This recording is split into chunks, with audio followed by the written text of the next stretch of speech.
জন্মদিন অথবা বিবাহ বার্ষিকী উপলক্ষে স্বামী স্ত্রীকে বা স্ত্রী স্বামীকে যদি কোনো উপহার দেয় সেটা কি জায়েজ হবে নাকি গুনাহ হবে? জন্মদিন উপলক্ষে একটা এক্সক্লুসিভ আলোচনা আমরা ইনশাআল্লাহ বিইذনিল্লাহ খুব শীঘ্রই আপনাদেরকে উপহার দিতে পারবো বলে আশা করছি। কারণ জন্মদিন উদযাপনের বিষয়টি এটা নিছক অপচয় এবং নিছকই একটা বিজাতিদের সাথে সাদৃশ্য গ্রহণ নয়। এর পেছনে অনেক বাজে আকিদা, বিশ্বাস এর ভূমিকা রয়েছে, যার কারণে একজন মুসলমান আসলে এটা করতে পারেন না।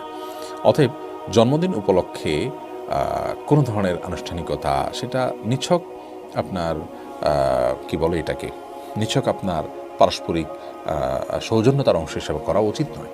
এ সমস্ত বিষয়ের যে গভীর আছে, যে গোড়া আছে, সেই জায়গায় যদি আমরা যেতে পারি এবং সেই দৃষ্টিতে যদি আমরা দেখতে পারি, তাহলে আমাদের আসলে এটাকে উদযাপন করার মতো রুচি আর থাকবে না।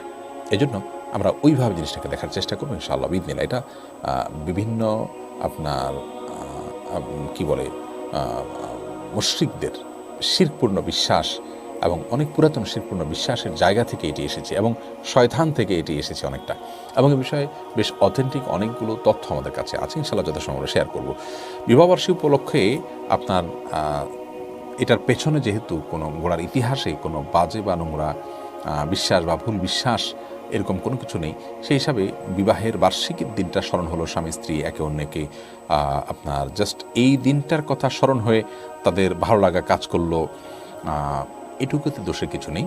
কিন্তু এর বাইরে এটাকে নিয়ে আনুষ্ঠানিকতা করা সেটা ফাসিকদের সাদৃশ্য গ্রহণ। নবী সাল্লাল্লাহু আলাইহি ওয়াসাল্লাম বলেছেন, মান তাশাব্বাহা বিকওমিন ফাহুয়া মিনহুম, যে ব্যক্তি কোনো জাতির সাদৃশ্য গ্রহণ করবে সেটা তাদের অন্তর্ভুক্ত হবে। এই জন্য কোনো আনুষ্ঠানিকতা না, জাস্ট একে অন্যে পরস্পর তারা স্মরণ করে তাদের ভালো লাগা কাজ করলো, তাদের সেই মানে সুখ স্মৃতিটাকে তারা চারণ করলো, এটুকুতে দোষের কোনো কিছু দেখছি।